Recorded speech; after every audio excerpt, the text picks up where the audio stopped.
Supercrack Estrella presenta. Están llevando el agua de la Tierra a las colonias del planeta Marte. En la Antártida se están observando desde icebergs voladores a el extraño y perfecto iceberg rectangular que la NASA descubrió en la Antártida. En mi canal pudimos ver con el Google Earth lo que parece un iceberg volador. Según mi conocimiento, veo que es una de las maneras que están usando para llevar agua a las colonias de Marte a través de portales. La otra manera es agua potable líquida en inmensos estanques en naves parecidas a submarinos. Los famosos ovnis con forma de puro. Científicos de la NASA sobrevolaron la Antártida y quedaron maravillados y perplejos ante un descubrimiento asombroso. Un gigantesco y misterioso iceberg rectangular. Perfecto. Simétrico, increíble a sus ojos. Un iceberg tabular se puede ver a la derecha, flotando entre el hielo marino justo fuera de la plataforma de hielo Larsen C. Los ángulos afilados y la superficie plana del iceberg indican que probablemente se separó recientemente de la plataforma de hielo, indicó la NASA en un comunicado. Las imágenes fueron capturadas gracias a la misión IceBridge del organismo norteamericano que captura fotografías en 3 dimensiones sobre las superficies polares antártica y ártica. Los reportes de este avión permiten a la agencia espacial conocer en profundidad cómo cambia la superficie de los polos. La teoría de la élite es que los icebergs tabulares son más bien como uñas que se agrietan, dándoles bordes afilados. Lo que hace que este sea un poco inusual es que parece casi un cuadrado. La científica Katie Brunt, de la Universidad de Maryland, ha explicado al Ibesiense que este tipo de icebergs se pueden explicar como el proceso de una uña. Crecen mucho y, al final, se rompen. El resultado es que suelen ser rectangulares y ofrecen formas geométricas. La otra teoría es que son cortados con un láser y luego elevados al cielo. Una vez que el iceberg alcanza una determinada altura, se abre un portal dimensional y desde allí es llevado a las colonias de Marte. Los icebergs también son llevados a otros lugares de la Tierra. Llevar un iceberg de 2 kilómetros de largo a Emiratos Árabes para combatir la falta de agua dulce. En los últimos días, la idea de remolcar un iceberg desde la Antártida hasta el Golfo Pérsico ha vuelto a los medios de comunicación. Abdullah Al-Sei, el millonario promotor de la idea, cree que tener un enorme conjunto de hielo flotando a lo largo de la costa de los Emiratos Árabes Unidos podría proporcionar al país agua fresca y potable. Lo curioso es que, a diferencia de otros proyectos parecidos, Al-Sei está tan convencido de que el proyecto es viable que está ultimando los preparativos para lanzar la primera misión de prueba este mismo año. ¿Realidad, ficción o simplemente otra de esas ocurrencias que tienen en el Golfo Pérsico? ¿Para qué quieren un iceberg en mitad del Golfo Pérsico? 4 grandes objetivos posiblemente. La primera gran pregunta que nos hacemos al escuchar hablar del proyecto es ¿para qué? Según Al-Sei y su equipo, existen 4 objetivos fundamentales que justifican la oportunidad del proyecto. Sería una fuente de agua potable que en un entorno tan árido como los Emiratos Árabes nunca está de más.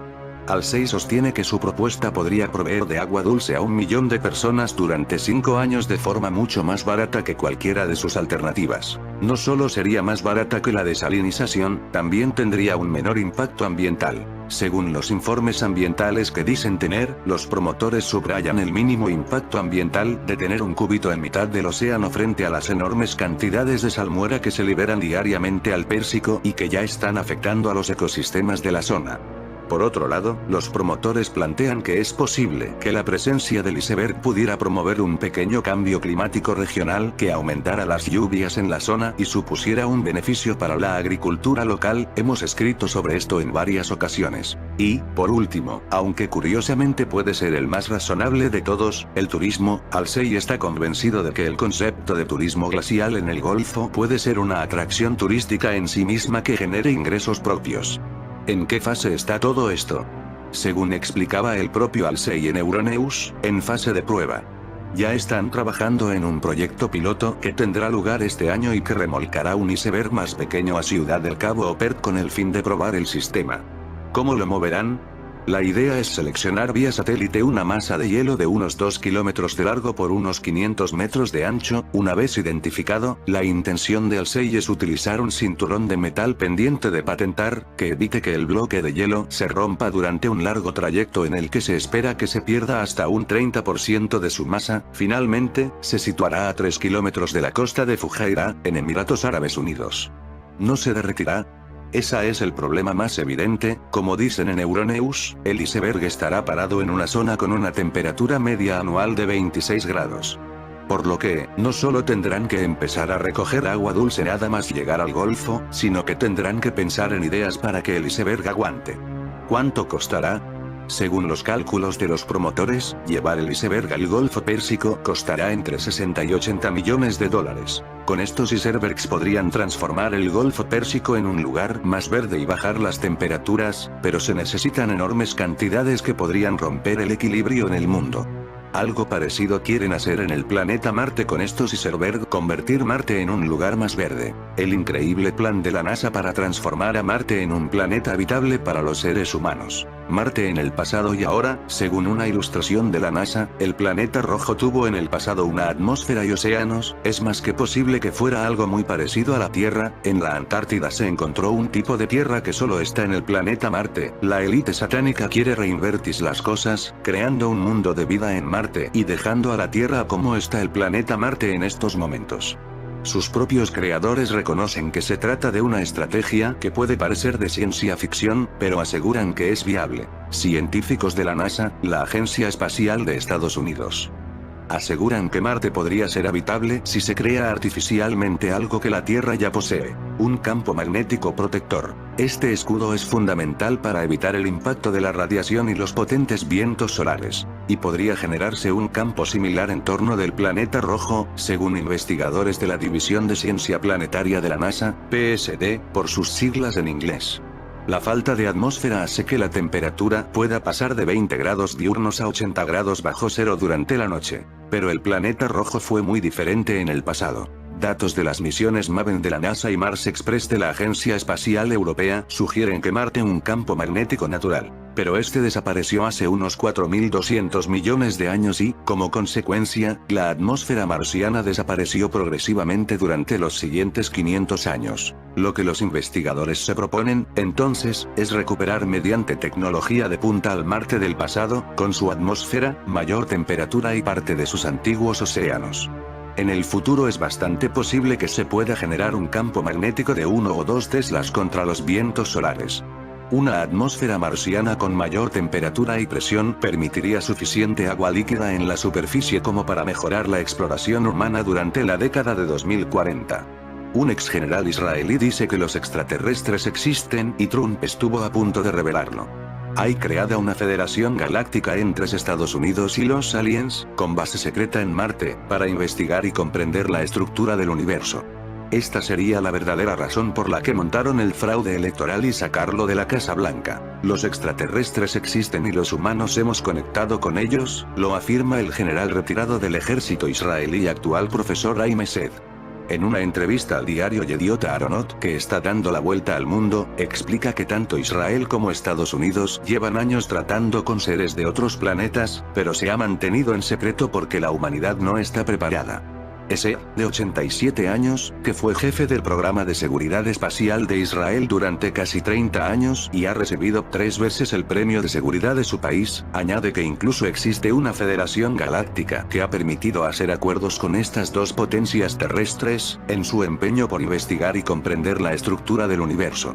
Esta cooperación incluye una base subterránea secreta en Marte, donde hay representantes estadounidenses y alienígenas, abunda. De ser cierta esta información, coincidiría con la creación de la Fuerza Espacial por parte del presidente saliente de los Estados Unidos, Donald Trump, una quinta rama de sus Fuerzas Armadas, aunque no está claro cuánto tiempo ha estado ocurriendo este tipo de relación, si es que existe alguna, entre Washington y los aliens. Esed insiste en que Trump conoce lo que está pasando y que estaba a punto de revelar su existencia. Sin embargo, la Federación Galáctica supuestamente le impidió hacerlo, diciendo que deseaban evitar la histeria masiva, ya que sentían que la humanidad necesitaba evolucionar y alcanzar una etapa en la que lograremos entender qué son el espacio y las naves espaciales, informó Yediot Aharonot. El militar admitió que de haber mencionado esto hace unos 5 años, lo habrían hospitalizado. Hoy ya están hablando de forma diferente. No tengo nada que perder. He recibido mis grados y premios y soy respetado en universidades en el extranjero, sentenció Esed. Los ángeles caídos son extraterrestres que llegaron desde Marte. Quieren robar el agua de la Tierra. Las personas que defienden la hipótesis de los antiguos astronautas aseguran que la vida en la Tierra se originó en el pasado primitivo en Marte, aseguran que esta siempre pudo darse gracias a un esfuerzo dirigido y orquestados por los seres humanos que vivían en el planeta rojo antes de extinguirse totalmente, y, realmente, esta teoría no es algo nuevo. Desde hace años se ha especulado con el origen de la vida en la Tierra y si esta, en realidad, era originaria de nuestro mundo como aseguran los expertos. La vida en la Tierra se originó en Marte. Estos teóricos de la conspiración aseguran de manera controversial que los ancestros de la humanidad eran extraterrestres y se pueden encontrar en los diferentes textos apócrifos de la Biblia hebrea, representando como los ángeles caídos. El rabino Ariel Bar Sadik, quien es fundador de la escuela Kosher Torah, mencionó al canal de televisión History, que sabemos, gracias a la leyenda antigua de los libros de Enoch, que existió un grupo de ángeles que bajaron desde los cielos hasta la tierra en violación de la ley divina. Presentaron la humanidad, formas, medios y conocimientos, una especie de ciencia y tecnología que hasta la fecha no podríamos entender. Estos ángeles tenían una forma humana y eran conocidos como, que quiere decir hombres y era muy parecido a los seres humanos. De la misma forma, el Dr. Jonathan Young, curador fundador de los archivos de Joseph Campbell, mencionó que los ángeles caídos eran seres gigantes. Medían aproximadamente 10 pies de altura, eran sumamente llamativos y tenían ojos enormes. No tenían alas. William Henry, el autor de Lost Secrets of the Watchers, mencionó que durante más de 100 años, los mitólogos han estado contemplando la teoría de que los ángeles caídos provinieron de Marte a la Tierra, inclusive, Danto, describió dicha teoría en El Paradiso, cuando lo llamó el quinto nivel del cielo. Es posible que los ángeles caídos provengan de Marte. Los especialistas se encuentran en este momento en un arduo debate si, en la actualidad, podemos reinterpretar totalmente la historia escrita en la Biblia de los ángeles caídos como seres que no provienen del cielo, sino de nuestro vecino planeta rojo. Sobre la base del examen de los astronautas que hacen vida en la Estación Espacial Internacional, los científicos especulan sobre qué desafíos fisiológicos podrían verse en las próximas generaciones de humanos que nazcan en Marte. Sue Ampen, candidata para Mars One Astronaut, asegura que una de las cosas más sorprendentes del cuerpo humano es su adaptación. Si se miran a los astronautas que van al espacio, cuando vuelven, han crecido de 2 a 3 pulgadas. Cuando el primer humano nazca en Marte, lo que sucederá es que el entorno cambiará la estructura de su cuerpo. En pocas generaciones, los humanos serán mucho más altos y delgados, pero la gravedad marciana es menor a la terrestre. Además de estas declaraciones, en Marte se confirmó que existe el metano y moléculas orgánicas en análisis recientes de la sonda Mars Express. Este gas es un indicio de vida microorgánica, pero también ayuda en procesos geológicos. Evidencia de la vida pasada en Marte. Ahí mismo existe evidencia de tecnología extraterrestre. Se pueden ver construcciones misteriosas, pirámides y obras dejadas por los constructores al paso del tiempo. Muchas evidencias han sido desechadas por los expertos por tratarse de simples pareidonías.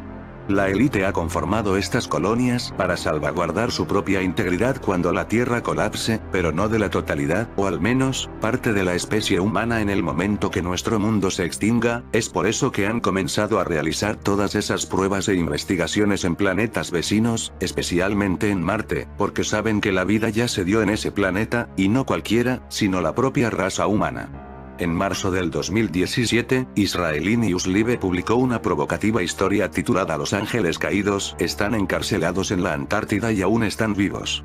El comentarista, Steven Ben-Nun, analizó el libro apócrifo de Enoch, que describe las experiencias de Enoch, una figura bíblica prediluviana, que fue llevado a los cielos para presenciar y desempeñar un papel clave en un conflicto celestial importante.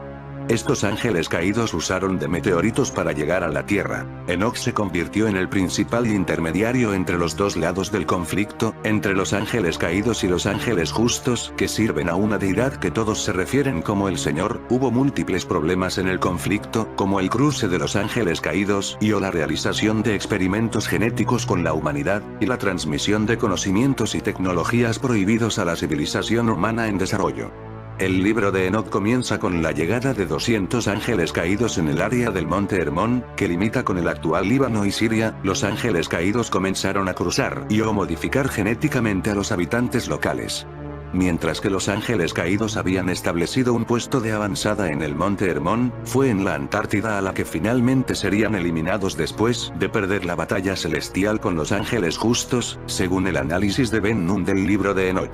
Aquí fueron encarcelados bajo el hielo de la Antártida, pero algunos escaparon a lo que se conoce en estos momentos como Alpes suizos y austríacos. Estos ángeles caídos crearon una réplica de su prisión en la Antártida en los Alpes suizos, en el 3123 a.C. Estos ángeles caídos fueron atacados en los Alpes suizos y austríacos, en tiempo del rey Escorpión. El ataque se extendió también hacia las ciudades de Sodoma y Gomorra.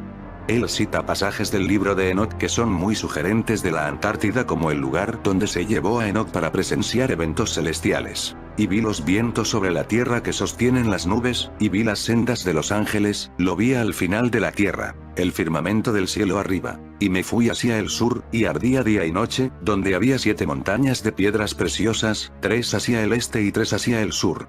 Y el del medio alcanzaba el cielo. Libro de Enoch 18, 5, 8.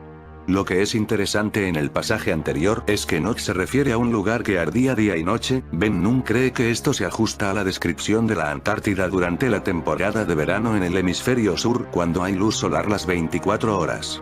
Este fenómeno, conocido como aurora australis o luces del sur, puede ser visible desde las latitudes altas del sur en la Antártida, Australia, Nueva Zelanda, Chile y Argentina. Respecto a las 7 montañas, esto parece referirse al monte Vinson en la cordillera Centinela de la Antártida. Según Ben Nun, también se refiere a 6 montañas cercanas en el rango que podrían calificar como las montañas descritas en el libro de Enoch. El monte Vinson es la montaña más alta de la Antártida y se encuentra hacia el centro de la cordillera Centinela. Habría destacado tan espectacularmente con sus picos nevados en la antigüedad, como lo hace hoy. Con respecto a la alineación sur y este de las 6 montañas adyacentes al monte Vinson descritas en el libro de Enoch, Ben Nun especula que esta fue su alineación antes del evento de inundación catastrófica, que coincidió con un cambio del eje de rotación de la Tierra. Esto corresponde a la investigación llevada a cabo por Sir Charles Al Gore, quien afirmaba que los cambios de polos han sido una ocurrencia regular en la historia de la Tierra. En su libro de 1958, La corteza cambiante de la Tierra, Al Gore propone que se haya producido un cambio de polos al final de la última era glacial, alrededor de 11.000 a.C. La conjetura de Ben Nun es interesante, pero como se puede ver en el mapa que muestra la cordillera Centinela donde se encuentra el monte Vinson, hay muchas más montañas en la cordillera. La conjetura de Ben Nun no es concluyente, como él mismo señala. Sin embargo, nos da una posible ubicación en donde podrían estar encarcelados los ángeles caídos, el monte Vinson y o las otras 6 montañas en la cordillera Centinela. La referencia de Ben Nun a los ángeles caídos, que aún están vivos en su prisión de la Antártida, plantea una posibilidad intrigante. El libro de Enoch describe un futuro, año del misterio, cuando ellos serán liberados. ¿Será este un evento que vamos a presenciar en breve? Todo apunta a que será un fin de año, un 31 de diciembre, solo falta saber de qué año. En fin, amigos de Supercrack Estrella, si el video te gustó, pulgar arriba. Supercrack Estrella presenta. Están cortando los glaciares de Groenlandia desde el espacio. Es una cosa bastante rara. Otra de tantas que hay en el mundo y que nadie cuenta. No sé si es obra de extraterrestres o de ser humano desde el espacio. ¿Os acordáis de la película GoldenEye? Pues allí hicieron algo parecido, por lo tanto todo es posible. Incluso cortar un glaciar con un láser desde algún satélite. Hay una serie de vídeos que pudieran ser evidencia de que algo muy extraño está sucediendo con los glaciares en Groenlandia. Claramente se pueden observar cortes perpendiculares con una exactitud milimétrica, de tal manera que resulta increíble que sea obra espontánea de la naturaleza. Nuestros glaciares constituyen una de las reservas de agua dulce más importantes de la Tierra y un factor determinante para mantener una temperatura estable que permita la preservación de la vida en el planeta. Al parecer están siendo rebañados con láseres desde el espacio, quizás por una fuerza extraordinaria con intereses oscuros. Si efectivamente se están utilizando láseres para cortar grandes porciones de hielo en el Polo Norte, la pregunta que me hago es ¿por qué lo hacen? ¿Cuál pudiese ser el objetivo de tan peculiar tarea? Existen diversas hipótesis que expongo a continuación. Podría ser que quieran utilizar los glaciares como armas biológicas de destrucción masiva. Al derretir grandes porciones de hielo, estas corrientes de agua helada van hacia el sur, mezclándose con aguas que son habitualmente cálidas, produciendo cambios de temperaturas repentinos que afectan la vida de la fauna marina y aumentan los riesgos de tsunamis. Otra posibilidad es modificar la temperatura artificialmente.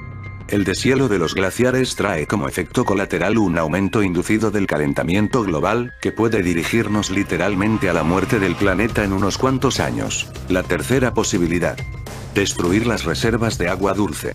En los glaciares hay más agua dulce que en todos los ríos del planeta juntos, sin contar que gran parte del agua de esos ríos es inutilizable por estar contaminada.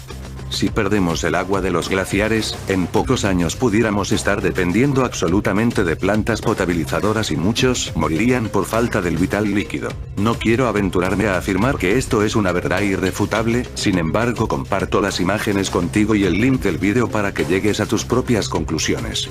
Solo queda decir que ninguna de las razones antes expuestas nos generan un buen augurio. Una nota informativa. Si todo el hielo depositado sobre Groenlandia se funde, el nivel del mar sube 6 metros. Eso quiere decir que las ciudades de la costa española quedarían inundadas, o vivirían, como las holandesas, detrás de diques. Sevilla, que está a 7 metros sobre el nivel del mar, se inundaría 2 veces al día, con la marea alta. Estos 6 metros son una medida estática. Las olas llevaría el agua del mar unos 20 kilómetros tierra adentro en zonas como Cádiz y Valencia. En Galicia y el Cantábrico, con las tormentas invernales, se destruirían las ciudades costeras, o deberían vivir también rodeadas de diques. ¿Pero por qué la disminución del hielo afecta al clima mundial? Una subida considerable del nivel del mar a raíz del derretimiento del hielo afectará a la circulación de los océanos y la trayectoria de las tormentas, mientras los incendios aumentan en los bosques de otros lugares. El registro de fenómenos climáticos sin precedentes como grandes tormentas, olas de calor, sequías, inundaciones o inviernos con nevadas récord, son solo una pequeña muestra de lo que nos espera en el futuro. Las latitudes norte de nuestro planeta serán las más afectadas por el deshielo. En Estados Unidos y Canadá se vivirán veranos cada vez más calurosos, mientras en muchas zonas templadas de Europa y Asia Oriental se registrarán inviernos muy fríos y nevados. El mar Mediterráneo será más caliente que nunca y el norte de Europa vivirá veranos muy lluviosos. La conclusión general es que aumentará la frecuencia de fenómenos meteorológicos cada vez más extremos, mientras que el deshielo proporcionará a los gobiernos nuevas zonas de tierra a explotar. De hecho, en el Ártico ya se está desarrollando lo que algunas describen como una guerra de baja intensidad. Si el vídeo te ha gustado, dale al pulgar arriba y suscríbete a mi canal.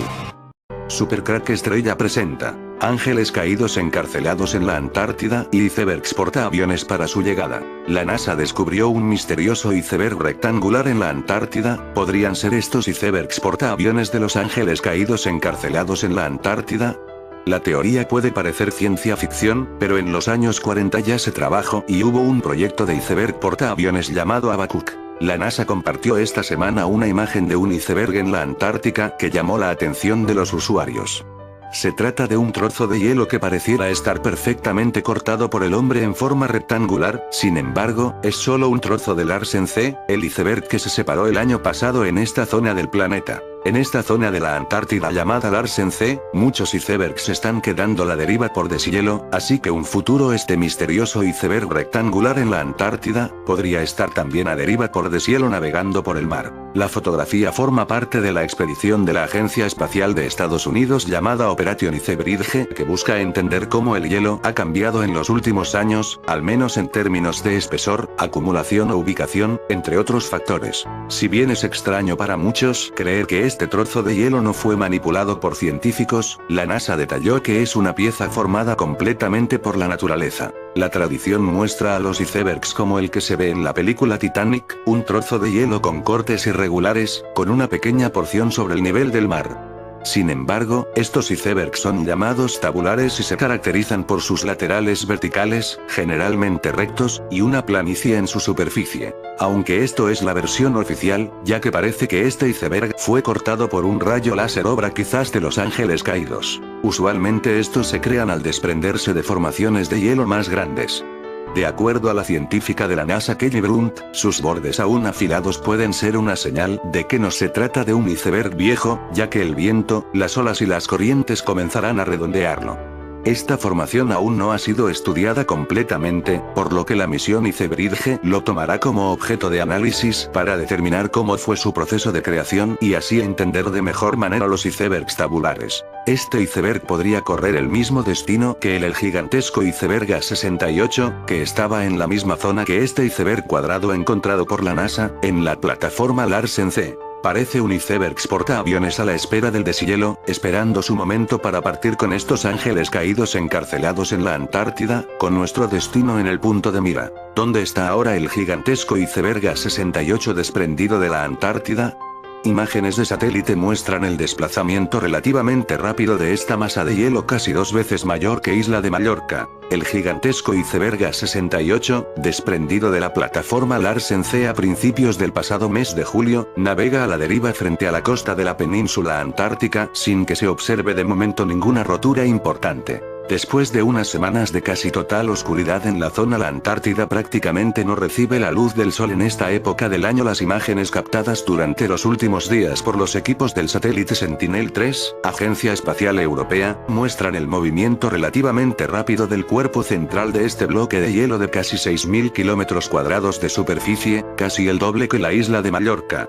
Las corrientes marinas y el viento son las dos causas principales de este desplazamiento de la 68 hacia mar abierto. El profesor Stef Lermite, de la Universidad de Delft, Holanda, ha difundido a través de su cuenta en Twitter algunas de las imágenes del iceberg gigante. Acompañado una composición de imágenes, el profesor Lermite indica que después de un movimiento inicial de separación y acercamiento, el iceberg A68 de Larsen C parece estar ahora en plena deriva. Recordemos, esta es la zona de deshielo. ¿Dónde está este iceberg con forma cuadrada? ¿Puede ser un iceberg, un portaaviones? Abacut, el proyecto secreto del gobierno británico para crear un gigantesco portaaviones hecho de hielo. Corría el año 1942. Winston Churchill tomaba uno de sus habituales baños cuando fue sorprendido por el jefe de operaciones de la Armada Británica, Lord Louis Mountbatten. El almirante le dijo: "Tengo un material que va a cambiar el curso de la guerra", y arrojó un pedazo de hielo a la bañera. El primer ministro británico y Lord Mountbatten contemplaron fascinados cómo el pedazo de hielo flotaba en el agua caliente sin deshacerse. La anécdota era el pistoletazo de salida al proyecto Abacut, una de las empresas militares más geniales y absurdas del gobierno británico. Construir un gigantesco portaaviones de hielo, un iceberg armado hasta los dientes.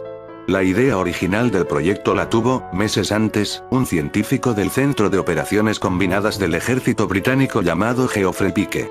El inventor convenció a Lord Mountbatten de que la idea de construir un portaaviones de hielo era posible, y el jefe de operaciones le pidió que la desarrollara. En realidad, Pike no era el primero en plantearse semejante ocurrencia. El científico alemán Gerke von Waldenburg propuso exactamente lo mismo en 1930, e incluso realizó algunas pruebas en un lago de Zúrich. La idea también había circulado por el almirantazgo británico en los inicios de la Segunda Guerra Mundial, pero en general era vista más como un chiste que otra cosa. Bienvenidos al Pozo Negro, la zona más peligrosa del Atlántico. ¿Por qué, de repente, el alto mando británico cambió de idea respecto a la idea de crear un portaaviones de hielo? Por un lado estaba la insistencia de Pike, a quien Mountbatten consideraba un genio, pero la auténtica razón destilaba de la pura y simple necesidad. En 1942, las fuerzas aliadas aún no habían desembarcado en Normandía e Inglaterra estaba sometido a intensos bombardeos. Su principal línea de suministros cruzaba el Atlántico Norte, pero para llegar hasta la isla, debía cruzar una franja de mar de 480 kilómetros en la que los submarinos alemanes hacían estragos. El almirantazgo llamaba a aquella zona la brecha del centro del Atlántico, Mid-Atlantic Gap, pero los marinos a menudo se referían a ella como el Pozo Negro, por la cantidad de barcos que habían sucumbido a los torpedos de los U-Boat.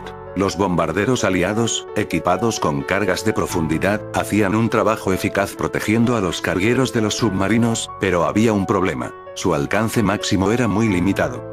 La mejor forma de proteger la zona era enviando allí un portaaviones, pero en aquella época el suministro de acero era escaso debido precisamente a la guerra, y hacen falta cantidades ingentes de acero para construir un portaaviones. La idea de construir un portaaviones de hielo surgió de la necesidad. El acero escaseaba en 1942. Aquí es donde el proyecto de Geoffrey Pike cobraba todo el sentido. El nombre lo tomaron de una frase del profeta Habacuc en el Antiguo Testamento: mirad entre las naciones.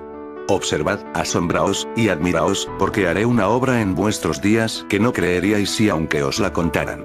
Picrete, el hielo indestructible. Pronto, Pique se encontró con los primeros problemas para llevar a buen puerto su idea.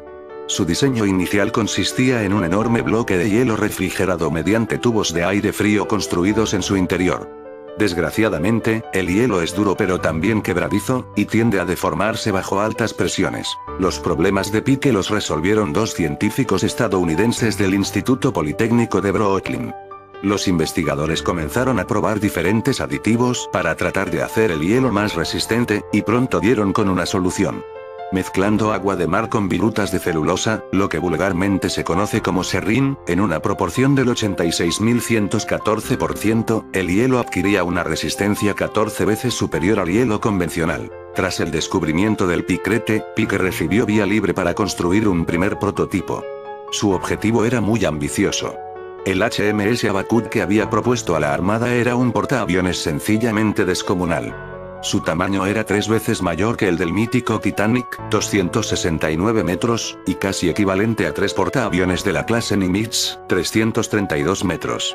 Medía 610 metros de largo, 90 de ancho y 45 de alto, y el hielo de su casco debía tener al menos 12 metros de grosor para resistir el impacto de torpedos. En caso de daños, la reparación era tan simple como añadir más picrete. Aquel gigante era más una isla flotante que un barco. Se movía mediante varios motores independientes adosados a su casco. Estaba previsto que tuviera un rango de 11.000 kilómetros y que pudiese desplazarse a una velocidad máxima de 7 nudos, 13 kilómetros por hora. ¿Alguna vez has escuchado hablar del libro prohibido de Enoch? Se trata de un antiguo libro que relata eventos directamente relacionados con el Dios cristiano, los ángeles y por supuesto, Enoch, el tatarabuelo de Noé. Este libro es reconocido como verídico por algunas iglesias africanas, pero se le considera ilegítimo por parte de demás iglesias cristianas del mundo, razón por la cual su contenido es muy controversial.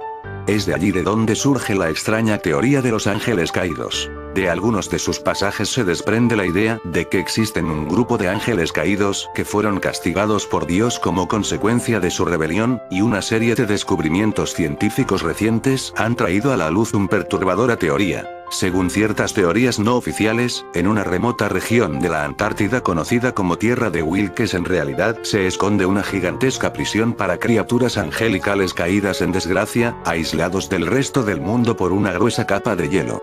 Suena descabellado, pero algunos creen que es 100% realidad. Las huellas científicas. En 2006 los científicos de la NASA anunciaron haber descubierto una anomalía electromagnética en Tierra de Wilkes, una región antártica con una superficie de más de 2 millones de kilómetros cuadrados, formados en su mayoría por glaciares y capas permanentes de hielo.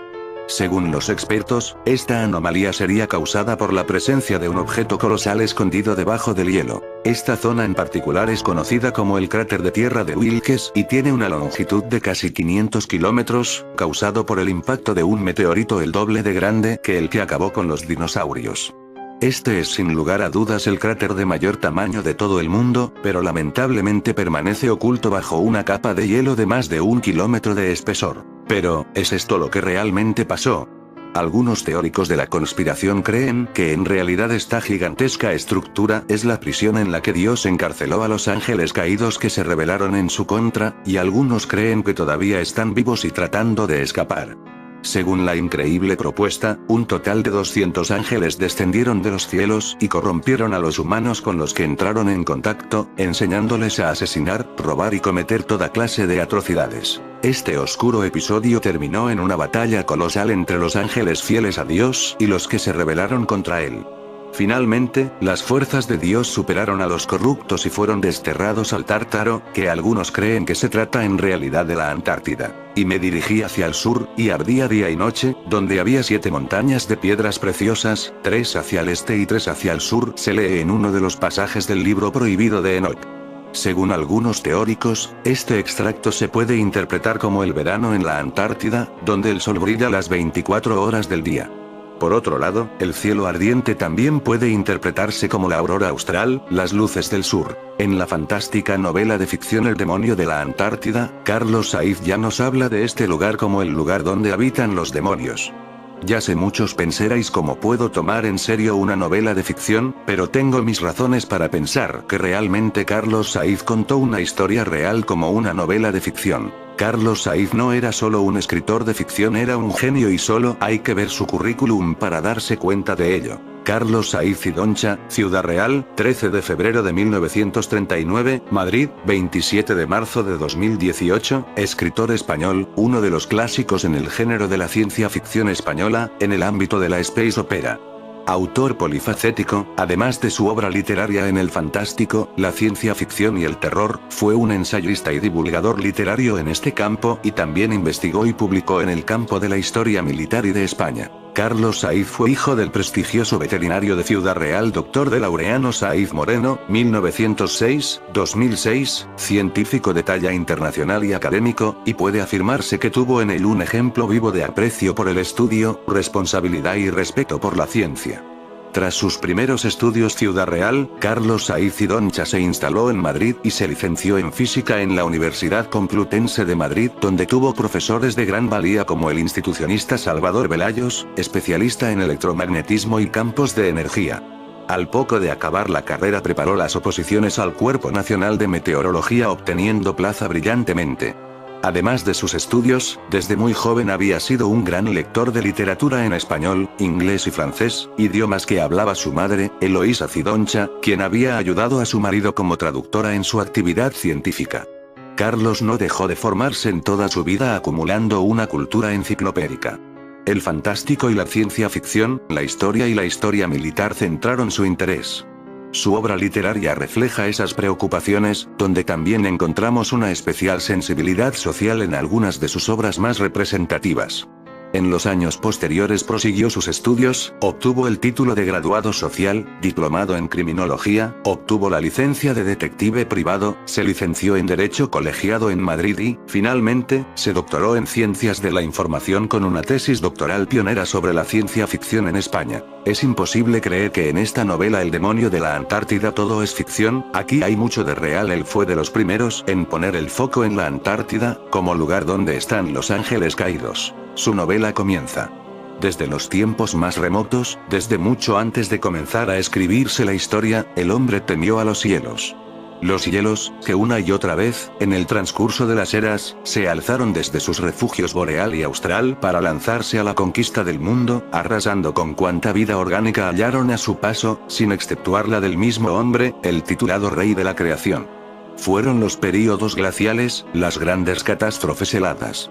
Aún hoy se dice que nuestra técnica y nuestra ciencia, que han comenzado a dominar el espacio sideral, se verían impotentes ante una nueva arremetida de los hielos, que frente a la amenaza polar aún seríamos semejantes a los pobres hombres de las cavernas, perseguidos y casi exterminados por el desastre blanco. ¿Cómo comenzaron aquellas fabulosas mareas de hielo, y cómo podrían volver a comenzar? Los científicos sostienen varias teorías, en ocasiones contrapuestas, pero siempre coincidentes en señalar orígenes naturales del fenómeno. Manchas solares, irrupción de nuestro planeta en zonas nebulares de la galaxia, agotamiento del anhídrido carbónico en la atmósfera. Pero quizá pueda buscarse en una nueva dirección. Quizá pueda rastrearse un origen artificial a los movimientos de los hielos. Pues no toda la vida es como nosotros la conocemos, y la catástrofe que borre del mundo una clase de ella, bien podría dar nacimiento a otra distinta, a otra cuyo germen exista ya en algún lugar de las tundras polares. No diré que esa es mi teoría, puesto que incluso sabiendo lo que hoy sé, de ningún modo puedo estar seguro, o quizá tema estarlo. Pero sí puedo decir que los hielos eternos conservan horrores de los que nuestra ciencia no puede tener ni idea, y que quizás un nuevo avance de los hielos pueda ser provocado por una voluntad fuera de nuestra comprensión, dando la Tierra en herencia a estirpes totalmente ajenas a la nuestra. Rezo porque así no sea. Comenzó todo durante la quinta expedición internacional de la Antártida, de la que yo formé parte por el Instituto Superior de Geología de Atlanta. Teníamos grandes esperanzas de hallar yacimientos de minerales útiles en las estribaciones orientales de las montañas de la Reina Maud, e incluso bolsas de petróleo marino en las heladas costas antárticas, que podrían paliar o aún saciar el hambre de energía que sufre nuestro mundo tecnológico. Quien haya seguido nuestros avatares en la prensa sabrá ya que no encontramos nada de lo que buscábamos, y que sufrimos además algunas bajas debido a lo que se denominó fenómenos naturales. Esto último no fue exactamente así. No sé cómo se me ocurrió entrar en amistad con el profesor Gerard Bernstein. Éramos, desde luego, compatriotas y también colegas, puesto que representaba a la Universidad del Medio Oeste, donde tenía las cátedras de Geología y Arqueología, pero desde el primer momento el profesor había destacado por su carácter aparentemente huraño, y los primeros días de navegación se mantuvo casi aislado. Quizá me atrajo de él su aspecto de nobleza, incluso de bondad, que podía advertirse tras su superficial retraimiento. Me pregunté si el aislamiento que parecía buscar se debería más bien a timidez que a otra cosa, y procuré acercarme a él. Me recibió bien, tal como había imaginado, y pronto entablamos amistad. Nuestras conversaciones versaban en gran parte, naturalmente, sobre lo que esperábamos hallar en las montañas antárticas, dentro de nuestro campo, y los conocimientos en geología de mi interlocutor llegaron a asombrarme. Por mi medio el profesor Bernstein llegó a romper su inicial aislamiento, y aún a mezclarse en las tertulias que organizábamos los componentes anglófonos de la expedición.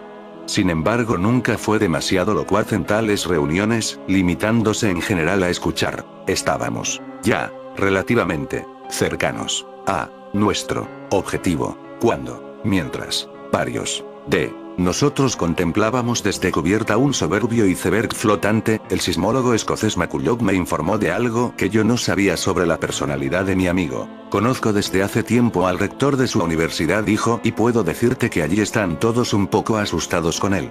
Se trata de una verdadera eminencia en geología, desde luego, de otra forma no estaría aquí con nosotros. Pero tiene algunas ideas raras. ¿Ideas raras?, inquirí. Parece ser que se dedica a una extraña forma de ocultismo, y que sostiene teorías especialmente chocantes sobre temas como el del origen del hombre y el desarrollo de la vida en el mundo. En cierta ocasión hubieron de llamarle previamente la atención en lo referente a su cátedra de arqueología, por estar difundiendo entre los estudiantes algunas de esas teorías excéntricas. ¿Excéntricas en qué sentido?, pregunté de nuevo. Lo ignoro. El caso es que prometió enmendarse, y ciertamente cumplió su promesa. Pero privadamente no hay duda que mantiene las mismas convicciones. La conversación se desvió luego por otros derroteros, pero aquel me dejó intrigado. En mi vida profesional había tenido acceso a toda clase de teorías arqueológicas, algunas de ellas totalmente absurdas y, aunque ello se saliera algo de mi propio campo, había disfrutado estudiándolas, comparándolas y estimando lo que en ellas pudiera haber de verdad. Juzgué que mi amistad con Bernstein justificaba entrar con él en materia sobre el particular, de modo que en mi siguiente conversación con él procuré irle llevando hacia el tema. Como toda persona que tiene una afición o forma de pensar oculta, pero querida, no desaprovechó la ocasión de exponerla. Así pues, a una ligera insinuación de mi parte, entró de lleno y por propia voluntad en el campo que me interesaba. Te diré, Antoni confesó con los ojos ligeramente más brillantes que de costumbre. Podremos encontrar muchas cosas interesantes en el ámbito geológico, allá donde vamos. Pero mi personal interés, lo que verdaderamente me ha traído a esta expedición, entra más en el campo de la arqueología. Me esperaba algo semejante, pero fingí un ligero asombro. ¿Arqueología?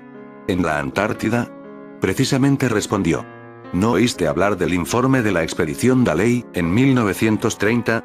Sí, había oído hablar del informe, y lo había estudiado personalmente, pero no me había convencido demasiado. Tengo entendido que hablaban de unas antiguas ruinas, en los picos montañosos al sur de la tierra de la reina Mary. Pero quienes dijeron haberlas visto regresaron en un estado psicológico lamentable, casi enloquecidos por la serie de desastres que casi aniquilaron la expedición. Su testimonio no merece mucho crédito. Esas ruinas debían estar situadas muy cerca de los lugares que visitaremos, dijo Bernstein. Lamentablemente los terremotos que siguieron a la erupción del Erebus en 1942 borraron toda muestra de lo que pudiera haber allí bajo toneladas de rocas e hielo. Pero de todas formas es muy probable que tales ruinas existieran en realidad. Los expedicionarios supervivientes hablan de una verdadera ciudad subterránea, y no tenemos noticia de ninguna gran civilización humana en las cercanías. Bernstein se me quedó mirando fijamente, como estudiando si debía hablarme o no. No humana, dijo por fin. Guardé silencio. Comprendí que mi amigo había juzgado que podía hacerme aquellas revelaciones que a otros ocultaba. Fijé mi vista en sus ojos, y él me devolvió la mirada, mientras sonreía lentamente. No se publicó todo lo que los expedicionarios de 1930 revelaron, continuó el profesor. Quizás se pensó que resultaba demasiado fantástico para incluirlo en un informe oficial. Pero todos ellos estaban de acuerdo en que la raza que edificó aquellas estructuras no era humana. Tragué saliva. ¿Quieres decir? Empecé. ¿Quieres decir algo procedente del espacio? Posiblemente, respondió él. La fantasía humana ha pensado siempre de modo antropocéntrico. Hemos creído que si alguna forma de vida habitaba otros mundos, debería ser semejante a la nuestra. Hemos pensado en naves interplanetarias, en ejércitos de seres extraños provistos de armas mortíferas, en reinos o imperios tiránicos. Se inclinó hacia mí, excitado. Pero puede que lo que more más allá de nuestra atmósfera sea totalmente extraño e incomprensible, absurdo para nuestra forma de pensar. Entidades ajenas a nuestra materia y a nuestra energía, seres semejantes a dioses o a fantasmas diabólicos. Existe un libro. Se interrumpió, como si temiera haber dicho demasiado. Pero aquellas palabras habían despertado una luz en mi mente. ¿Hablas del Necronomicon? Le pregunté. Retrocedió él ante el temido nombre, mientras que su rostro indicaba la sorpresa. ¿Lo conoces? ¿Es posible que lo conozcas? Casi gritó. Creía que tan solo unas cuantas personas en el mundo. Sonreí ante su reacción. Pues tienes ante ti a una de esas personas, dije. Pude consultar en cierta ocasión los fragmentos que se conservan en la Biblioteca Harrison, de Boston, y me interesaron tanto que viajé a Providence para intentar estudiar el ejemplar completo que tienen en el museo, junto con la traducción parcial de Barnabas Percival. Me costó trabajo, pero conseguí tener acceso a ellos. ¿Sí? Preguntó Bernstein. ¿Y qué impresión sacaste de ese volumen? Vacilé. No pude decidirme a expresar la sensación de desolado horror que me atenazó al internarme en aquellas páginas prohibidas. Me considero un científico, dije. Lo que pude entender del libro me pareció increíble, pero estoy dispuesto a aceptarlo si alguien me aporta pruebas de su veracidad. Los ojos del profesor brillaron. ¿Pruebas? Casi gritó. Quizá dentro de muy poco pueda proporcionarte las pruebas que pides. Anthony, en esta expedición podemos hacer descubrimientos que harán olvidar cualquier posible hallazgo geológico, aun en el caso que encontráramos minas de metales preciosos o yacimientos petrolíferos capaces de enriquecer a todas las naciones de la Tierra. Pero deberemos hacer acopio de valor, de mucho valor. Hizo una pausa y luego su voz descendió hasta convertirse en algo apenas por encima de un susurro. Yo también pensé que el Necronomicon, como podemos ver en esta novela, nos habla del libro de los muertos, de seres que viven bajo tierra, algo que ya se ha podido comprobar como real. Mucho se ha dicho sobre complejas redes de túneles en la Antártida, entre muchas otras cosas como pirámides o bases nazis. Pues al final la parte de los túneles va a ser verdad y resulta que en este casco polar existe un entramado natural de grandes túneles. ¿Cuántas veces se habrá hablado de que en la Antártida existían túneles y, quizá, algún tipo de sociedad secreta? Teóricos de la conspiración habían afirmado hace ya tiempo que en el subsuelo de la Antártida podríamos encontrarnos con una compleja red de túneles utilizados por los nazis que se escondían en una presunta gran base secreta. Hasta de pirámides en la Antártida se ha hablado. Pues bien, lo cierto es que tan equivocados no iban, al menos en la parte de que en la Antártida existen túneles subterráneos. Los científicos han descubierto 3 enormes cañones en uno de los lugares más inhóspitos del planeta, el hielo en el Polo Sur. Estos profundos canales recorren cientos de kilómetros, cortando altas montañas, ninguna de las cuales se puede ver en la superficie nevada del continente. La doctora Kate Winter de Northumbria University, Reino Unido, encontró las características ocultas con el radar. Este equipo de investigadores sostiene que los túneles tienen un papel vital en el control del flujo del hielo. Si el cambio climático sigue sucediéndose como hasta ahora, el papel de estos canales podría acelerar aún más la masa hacia el océano, elevando más el nivel del mar. El más grande de los cañones se llama Foundation Trough.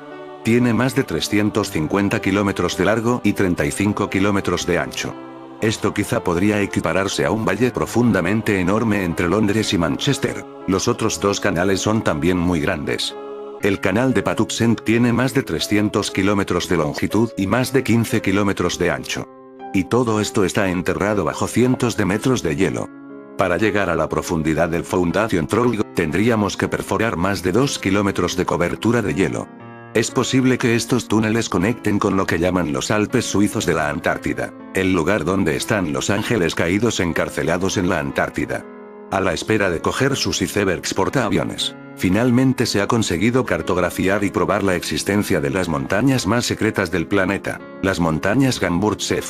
Una cordillera que los científicos acaban de definir como los Alpes de la Antártida, con 4 niles, grandes montañas, profundos valles, e incluso lagos. De 700 x 250 kilómetros, pero con una característica: la cordillera está enterrada bajo 4 kilómetros de hielo, en mitad de la llanura antártica. Aquí, entre montañas, ríos y bosques y lagos bajo una capa de hielo de 4 kilómetros bajo hielo, esperan salir algún día estos ángeles caídos. Para ello hará falta mucho calor en la Tierra. En fin, amigos de Supercrack Estrella, si el video te gustó, pulgar arriba.